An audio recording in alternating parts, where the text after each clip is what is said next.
夢のかけら期待値全フィールド解説。ジャスパルと申します。今回は夢のかけらの期待値についての全フィールド解説をやっていきたいと思います。伝説イベントや夢のかけらウィークなどでざっくりどのくらいまでエナジーを稼ぐとリサーチが頭打ちっぽくなるのかみたいな部分をなんとなくでも知っておけると今後のフィールド選びだったりフィールドボーナス上げの参考になるかと思いますのでふんわり探っていきたいと思います。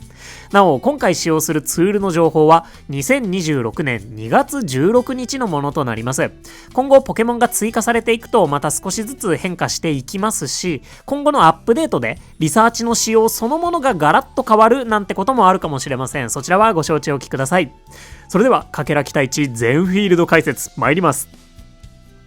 ということで全フィールド解説やっていくんですが、まず先に今回利用するツールの説明を簡単にしておきます。今回はこちらの夢のかけら期待値についてのグラフを使用しながらお話ししていきます。こちらのグラフはクマスーンさんという方が公開されているポケモンスリープ出現期待値グラフというツールをお借りしたものとなっております。概要欄にリンクを貼っておきますのでご興味ありましたら覗いてみてください。メインの機能は出現期待値なので、例えば達兵衛を探すならどれくらいのエナジーでリサーチすると確率高いかなみたいなこととかがざっくりわかる、そんなツールになってます。でそれを応用した機能がかけら期待値のグラフになりますね。でポケモンたちの出現率って判明しているんだと思ったそこのあなた、素晴らしい着眼点です。そう判明してません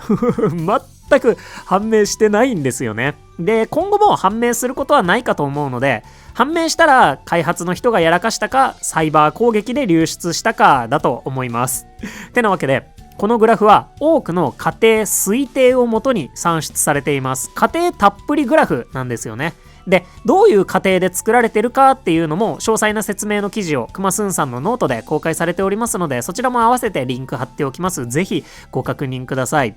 超ざっくりお伝えすると、大体判明しているリサーチの仕様に加えて全ての寝顔の出現確率は同じとして、星3寝顔は2倍出現しやすいとして、特別なポケモンは1リサーチで1匹までしか出現しないとして、特別なポケモンや最近追加されたポケモンは 20% の確率でしか最終枠にならないとかで計算されてるんですけど、これらが合ってるかは謎ってことになります。だいたいこういうことっぽいからそうだと仮定して数値決定してグラフにしてみるねっていうものなので、参考程度にご覧くださいと制作者さんもおっしゃっておりますし、それを私がさらになんとなくこんなもんかなって再解釈してざっくりお伝えするので、より参考としてご覧ください。よろしくお願いします。ってことで大変お待たせいたしました。全フィールド解説、若草本島から順番に参ります。ってことでまずは若草本島。今若草シアントープの3フィールド分のグラフを表示してあります。でこの夢のかけら期待値にはリサーチ EXP も含まれています。また各睡眠タイプのいわゆる最終枠を画面右側に表示しておきます。この動画を作っている2026年3月8日現在では、おそらく若草うとうとがマニューラの星2、若草すやすやがケッキングの星3、若草ぐっすりがウォーグルの星3かと思われます。詳しいことはこちらの動画をご覧ください。この最終枠、かけら期待値にもかなりがっつり関わる要素となっております。ってことでグラフに戻りまして、緑色っぽいのが若草本島、水色がシアンの砂浜、赤っぽいのがトープ洞窟となっています。で若草の超ざっくり頭打ちポイントは3億眠気パワーくらいかなと思いました。3億はだいたいこの辺りです。この辺りから露骨に伸びが悪くなってきて、伝説ポケモンのいないウトウトではもう3億と4億でもそんなに差がなくなってます。で、すやすやとぐっすりに関してはウトウトと比べるとまだまだグラフは伸びていって、特にすやすやの頭打ちって5億眠気パワーくらいにも見えるんですが、これはぐっすりにはスイ君が、すやすやにはライコウエンテイクレセリアがいるからこうなってるんじゃないかなと推測します。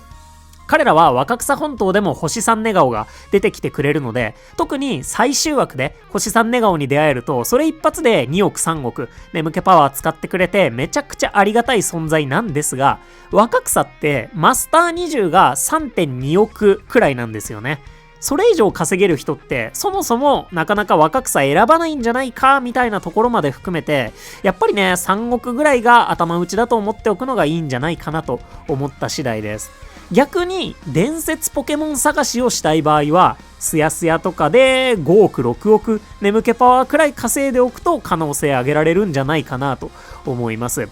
だいたいね体感としても2億眠気パワーくらいからリサーチがちらほら下振れし始めて3億くらいでざっくり頭打ち、そこからは伝説探しで最大5億ぐらいまでみたいな感じで私は認識しておこうかなと思います。そんなウトウトが結構危険で3億眠気パワーくらいがざっくり頭打ちな若草本島でした。続いて水色のラインシアンの砂浜。シアンの現在の最終枠はウトウト、樹海、スヤスヤ、ハピナス、ぐっすり、ラグラージか低確率でスイ君かと思われます。超ざっくり頭打ちポイントは4億眠気パワーくらいでしょうかね。4億はこのあたりです。だいたい3億眠気パワーくらいからじりじり伸びが悪くなってきて5億で限界近そうですね。シアンもマスター20が 3.7 億くらいなので、だいたいマスター20くらいまでが綺麗に眠気パワーを使ってくれるラインになってそうです。で、シアンは水色なんですけど、すべてのグラフで若草本島を上回ってますね。もう本当に星3寝顔の最終枠様々っていう感じがします。すべての水タイプ御三家が出現することに加えて、水君までいるぐっすりが最も眠気パワーをうまく使える睡眠タイプになっていそうなので、やはりシアンぐっすりは強いということでしょうかね。カモネギとかも追加されましたしね。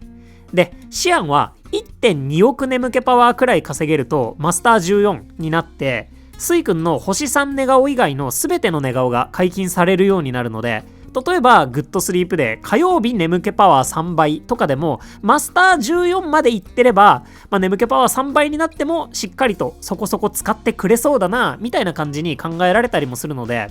これがうまく使えるかは謎なんですけど、序盤のフィールド特有の寝顔の解禁が早いっていうことが嬉しい瞬間もあるってことはなんとなく知っておいてもいいのかなと思います。そんなやはりぐっすりが強くてざっくり4億で頭打ちなシアンの砂浜でした。お次は赤茶色っぽいライントープ洞窟。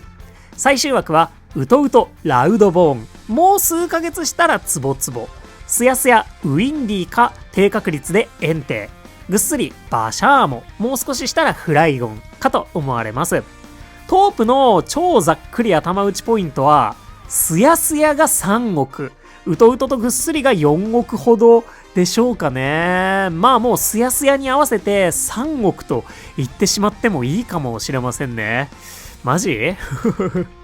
トープはなんとエンテイが出現するスヤスヤが最もかけら期待値が低くなるみたいです。というのも現在のスヤスヤの最終枠基本ウィンディになるみたいなんですよね。で、ウィンディの星3寝顔ってぐっすりのバシャーモ星3寝顔より1億眠気パワー近く消費量が少ないので、それがそのままダイレクトに反映された形になってるんじゃないかなと思います。炎御三家のラウドボーンがウトウトでバシャーモがぐっすりにいってしまってるのがもろに影響出てるんじゃないかなと思いますね。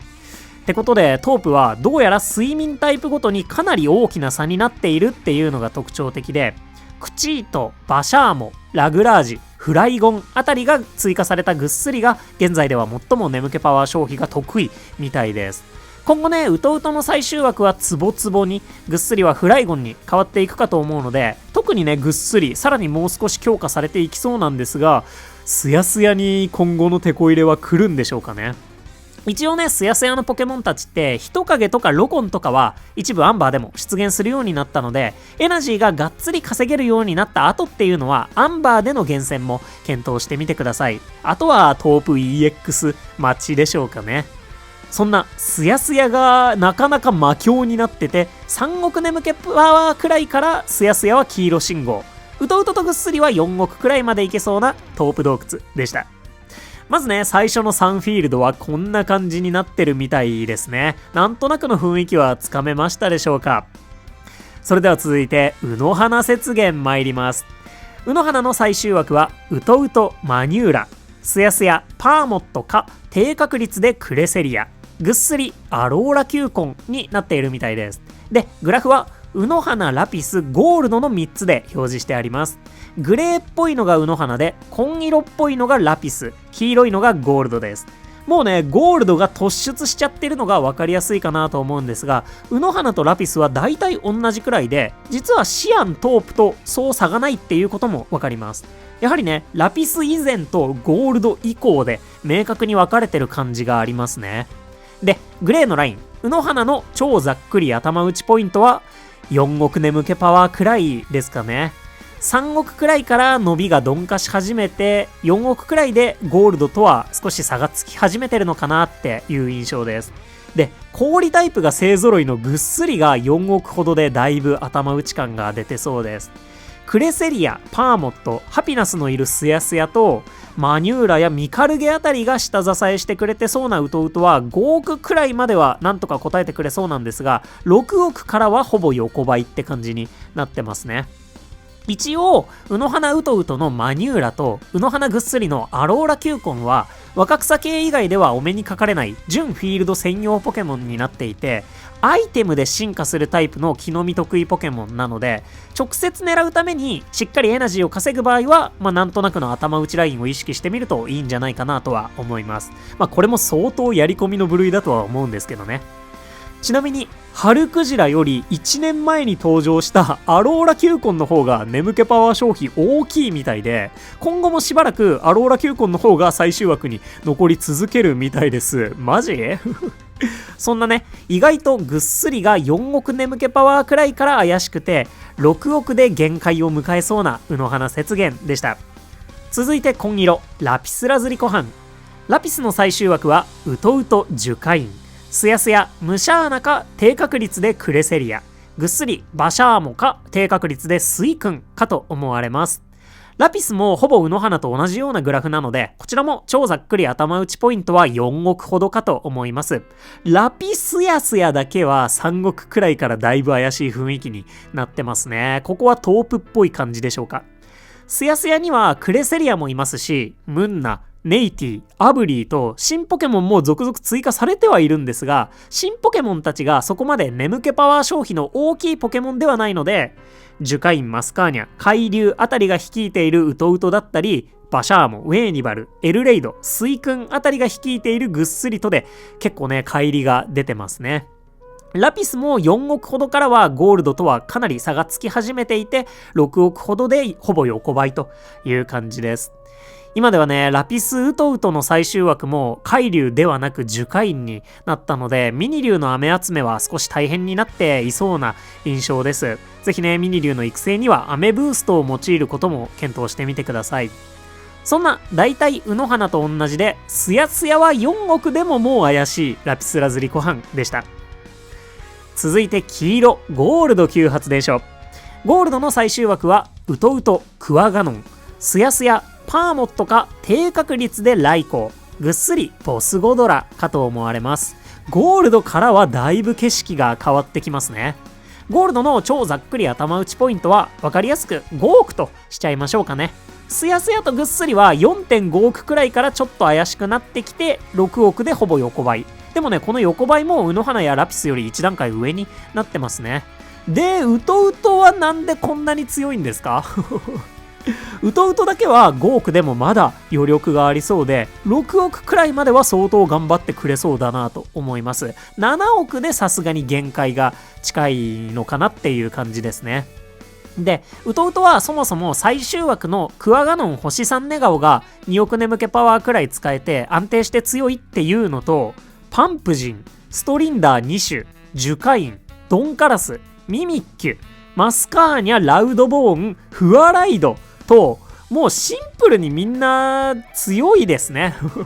眠気パワー消費のでかいポケモンたちがひしめき合っているので、そもそも最終枠以外でも相当なんとかしてくれる力が強いってことで、ただただメンツが強くてこのグラフになっているということなんだろうなと思います。ってことで、そもそもベースがかなり下振れづらくなっていて、5億くらいまでは答えてくれそうだし、ウトウトは別格で強いゴールド級発電所でした。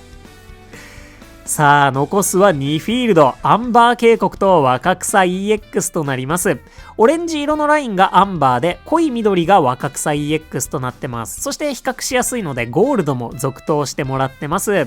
てことで、まずはオレンジのライン、アンバー渓谷。最終枠は、ウトウト、ストリンダー、ハイな姿。もう少ししたら、ボーマンダ。スヤスヤ、ハピナスか、低確率でエンテイ。ぐっすり、バシャーモ。もう少しでフライゴンかと思われます。アンバーの超ざっくり頭打ちポイントは5億くらいですかね。ゴールドと大体同じ感じだと思います。アンバースヤスヤだけは5億でももうだいぶ限界が迫っていそうで、一応ウトウトとぐっすりは6億くらいまでは頑張れそうなポテンシャルを感じますね。新ポケモンが多いかどうかっていうのが如実に出てそうな感じはします。で、7億からはほぼ横ばいって感じなので、実はね、マスター19の700万エナジーぐらいが限界の限界っていう感じになってそうで、マスター20の853万エナジーって今のところそんなに上げる意味はないのかなっていう感じかもしれません。一応ね、ボーマンダやフライゴンが今後最終枠入りするはずなので、もうちょっとだけ強くはなりそうなんですけど、まあ、マスター20までいけるような方は、ぜひ分割睡眠なんかもご検討いただくといいのかもしれませんね。ってことで、ゴールド同様、ベースがしっかり強くて、スヤスヤは怪しいんですけど、5億を超えてもある程度答えてくれそうなアンバー渓谷でした。で、最後、若草 EX。最終枠は合ってるかだいぶ謎なんですが、ウトウト、ジュカイン、スヤスヤ、パーモットか低確率でクレセリア。ぐっすりバシャーモか低確率でスイ君かと思われます。まあそもそもね、この最終枠に出会うのもめちゃくちゃ大変ですね。で、グラフも10億までチョコたっぷりということで、このツールではここまでしか表示できないので、超ざっくり頭打ちポイントは一応10億としておきましょうかね。もうそっから先はちょっとわからないです。で、まず EX のグラフについての前提になるんですけど、EX のポケモンたちの眠気パワーってまだ判明しきっていない部分が多いみたいなので、だいぶ推定らしいんですよね。最終枠のポケモンたちの眠気パワー消費も推定値になってます。なので、他のフィールドと比べて特に実際とのズレが大きい可能性があります。特に実際とのズレが大きい可能性があります。なので、参考の中の参考って感じで思っておくのがいいんじゃないかなと思います。まあそんなね、EX の特徴なんですけど、とにかく安定してグラフが伸び続けていることと、面白いのが、3億から7億くらいにかけては EX よりもアンバーやゴールドの方が優秀そうなんですよね。なぜですか？まあこれね、EX に行ったことのある方はなんとなくお分かりになるんじゃないかなと思うんですけど、EX のポケモンって眠気パワーはしっかり使い切ってくれるんですけど、別に寝顔は強くないなっていう風に感じてます。消費眠気パワーに対して他のフィールドより旨味があるっていうわけじゃないんですよね。なんなら旨味ないんですよね。3億から7億くらいまでは負けちゃってますからね。なので実は EX って200スリープポイント払ってチケット買って木の実ガチャまでしてデメリットまで受けるのに、かけらがそんなに稼げない可能性のあるフィールドっていうことはしっかり理解しておいてほしいところだなと思います。 EX はともするとかけらの稼げるフィールドではない可能性があるんですよね。まあこのグラフも参考に見ておいてほしいんですけど、そうなんですよね。なんかね、かけら稼げますっていう顔はしてるんですけど、割と嘘なんじゃないかなと思ってます。ただ全てが嘘っていうわけでもなくて、 EX には EX のいいところがたくさんあるっていうのもまた事実なんですよね。まず10億までかけらたっぷりですよね。ここはもう明確に他のフィールドにはない強みとなっています。で、1億眠気パワーくらいまでは他のフィールドを圧倒してるんですよね。本当に他のフィールドの 1.5 倍くらい稼げてるみたいで、そこはね体感とも差がないんですけど、これはいわゆる絶食枠が EX だとめちゃくちゃ強いので、序盤ほど上振れしやすいっていうことに起因してるんじゃないかなと思います。そして絶食枠のポケモンにめちゃくちゃ出会いやすいフィールドでもあります。で、絶食枠の解説はこちらの動画をご覧ください。そして何より EX ボーナスがあるんですよね。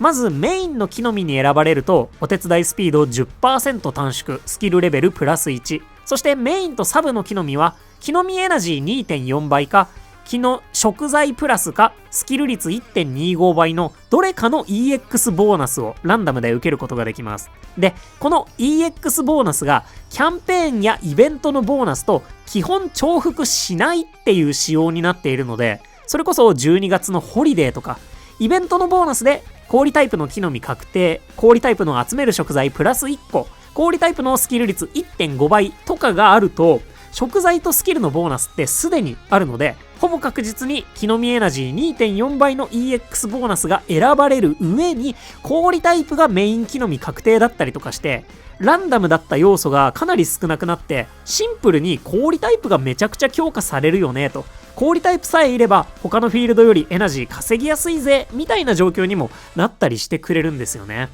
で、今年の伝説イベントとかでも昨年同様のボーナスであれば特定のタイプが強化されたりして EX の旨味の部分だけを享受することができるかもしれないってことで、 EX は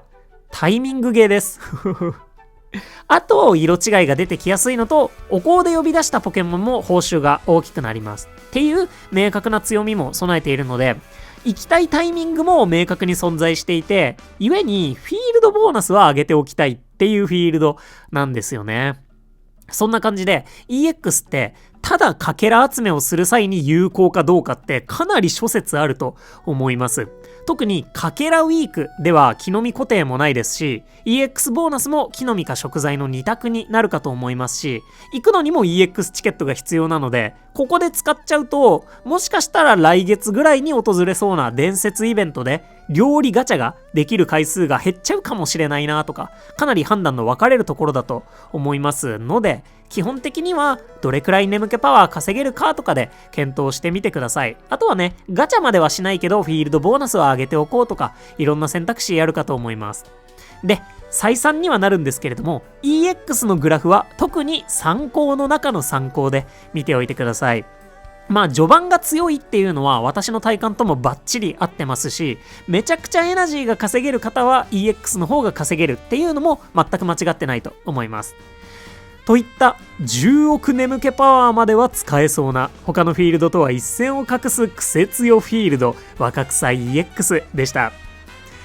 そんな全フィールド解説でした。いかがでしたでしょうか。まあ頭打ちポイントはね、あまりにも超ざっくりでしたけれども、一応まとめておくと、若草とトープスヤスヤがだいたい3億くらいで、シアンとウノハナとラピスが4億ほどで、ゴールドとアンバーは5億でも多少は余裕がありそうで、 EX は10億くらいまで使い切ってくれそうみたいな感じかなと思います。ウノハナはね、ヤミラミやペルシアンだったり、ラピスはルカリオ、ムシャーナなんかもいるので、4億くらいまで稼いだら以降はかけらゲットに切り替えるなんていうことをしても良さそうだなと思います。まあ4億まで行くのも相当大変だと思うんですけどね。そんな感じでね、かけら期待値なんとなくでも意識しておくと、下振れリサーチでがっかりする機会が減らせたりとか、エナジーをどのぐらいまで稼いでから来週の準備をしたらいいかとか、人によってはね、どのくらいから分割睡眠していこうかとか、そういった判断に大きく影響する要素だと思いますので、今後ね、またどんどん変化していくんですけど、ふんわり覚えておいてリサーチに活かしていきましょう。そんな夢のかけら期待値全フィールド解説でした。ぜひね、皆さんの体感も教えていただけますと幸いです。ここのフィールドが個人的にはおすすめとか、ここのフィールドでは手痛くやられたぜとか、そういったことを何でもお待ちしております。ということで、ここまでご視聴いただきまして誠にありがとうございました。お相手パルでした。よろしければ動画にグッドやハイプで応援いただけますと動画制作の励みとなります。いつも本当にたくさんの応援ありがとうございます。それではね、今後もリサーチの変化を追っていきながら、また定期的に、1年スパンとかかなでやっていこうかななんて思います。ボーマンダたちが最終枠に入るのはさすがに次のアップデートなんじゃないかなと予想しておこうかなと思います。皆さんのリサーチが上振れまくることを願っております。今日も元気にいってらっしゃい。またね、バイバーイ。